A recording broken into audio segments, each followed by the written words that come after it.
Hi everyone, welcome back.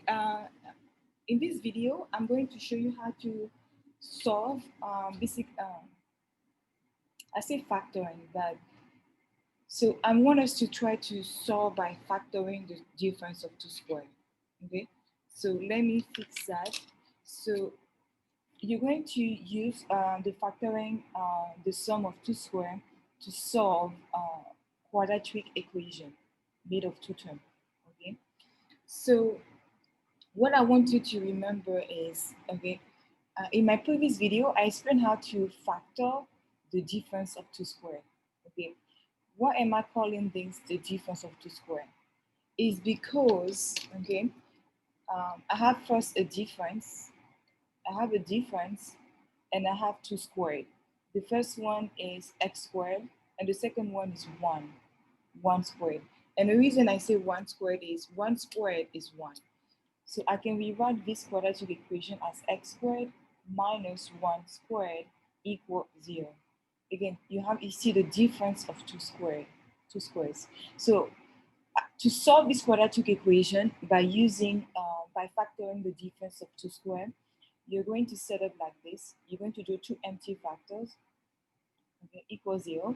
So in the first factor, I'm going to write x and 1, x minus 1, and the other x plus 1.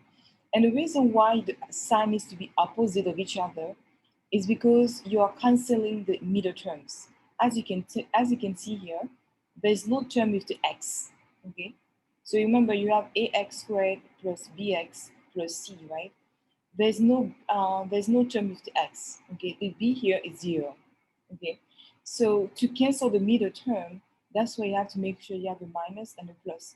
So if you were multiplying, you end up with the go back to the original equation, x squared minus 1 equals 0. So now after that, you're going to use the zero product property. Okay, you're going to put the zero product property. And what do we call the zero product property? It's because when you're given two factors that equal to 0, it means that one of those factors must be 0, because 0 times a factor is 0, or a factor times 0 is equal to 0. So one of them must be equal to 0. So that's why you're going to take each factor, which here is going to be x minus 1, and set it equal to 0. That's why you call the zero product property. And then you take the other one, x plus 1 equal to 0. And then you end up, you solve for x, so x equal to 1, or x equal to negative 1.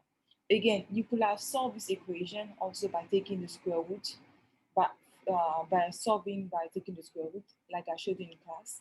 But I just wanted to practice solving by factoring. Okay, so that's what you're going to do in this video.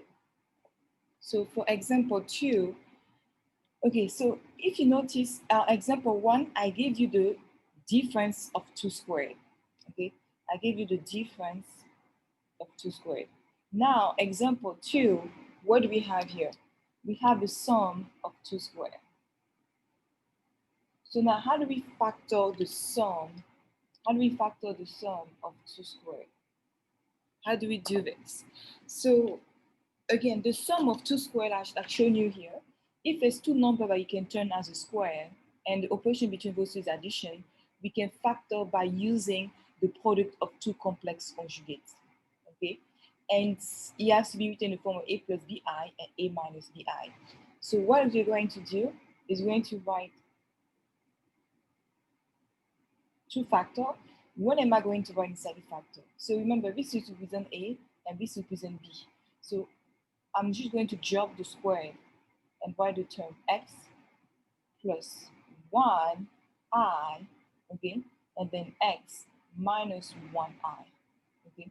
Usually when 1 is multiplied by a number, you just drop the 1. But I just wanted you to see, okay. So you see that a is x, b here is 1. And I'm just following the format a plus bi times a minus bi. Okay, so as you can see, you have two complex conjugates, and then so you're going to apply again the zero product property by taking each factor, x plus 1i, and set it equal to 0. And the second one is going to be x minus 1i equal to 0. Since it's 1i, I'm just going to drop the 1, so I equal to 0, or x minus I equal to 0.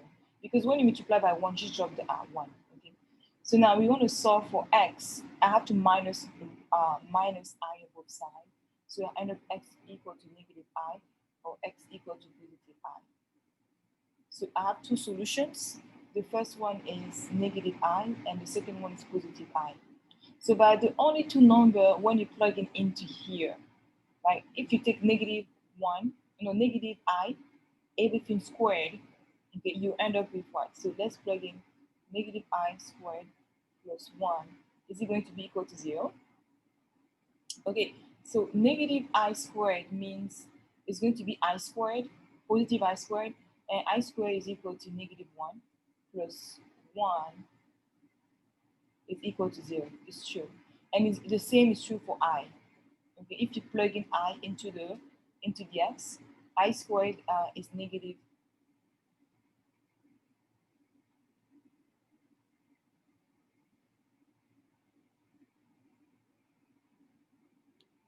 Okay, so we found the two number that will make this equation true.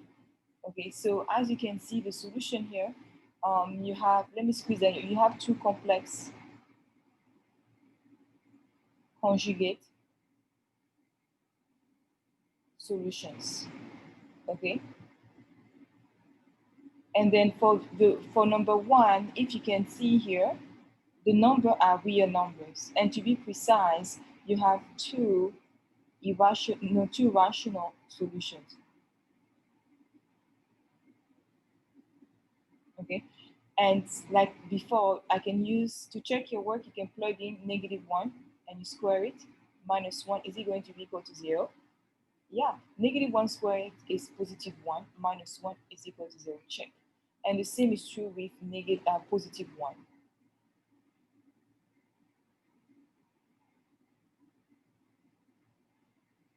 Okay, so what we notice here, you see that if you were supposed to graph x squared minus 1, the x-intercept would be at x equal negative 1 and x equal positive x on the x-axis.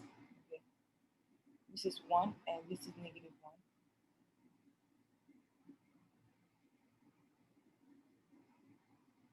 1. Okay. The parabola will cause the x-axis at negative 1 and positive 1. And the y-intercept will also be at negative 1. Okay. So now, because you have, for number 2, because you have two complex conjugates, it just means that the parabola is not going to cross the x-axis. Okay. So if I was to sketch a parabola, the y-intercept, so the parabola will be above the x-axis. So the parabola will not cross the x-axis. That's why you have two complex conjugate solutions. Okay. So I just wanted to show you this video. So to show you how to solve quadratic equation by factoring the sum of two squares. Thank you for watching my video and see you into the next one. Bye bye.